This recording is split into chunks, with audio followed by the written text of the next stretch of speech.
اعوذ باللہ من الشیطان الرجیم بسم اللہ الرحمن الرحیم۔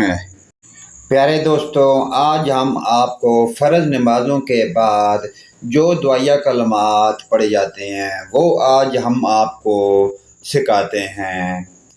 حضرت عبداللہ بن عباس اور حضرت ثوبان رضی اللہ عنہ کی روایتوں کے مطابق نبی کریم صلی اللہ علیہ وآلہ وسلم کا فرض نمازوں کے بعد یہ معمول تھا، جب بھی سلام پھیرتے تو ایک مرتبہ بلند آواز پر یہ پڑھتے تھے، اللہ اکبر، اللہ بہت بڑا ہے۔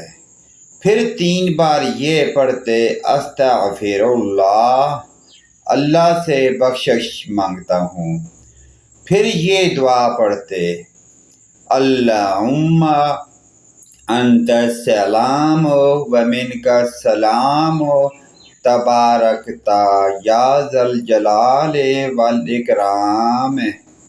اے اللہ، تو سلامتی والا ہے اور سلامتی تجھ سے ملتی ہے، اے بزرگی والے، تو بابرکت ہے۔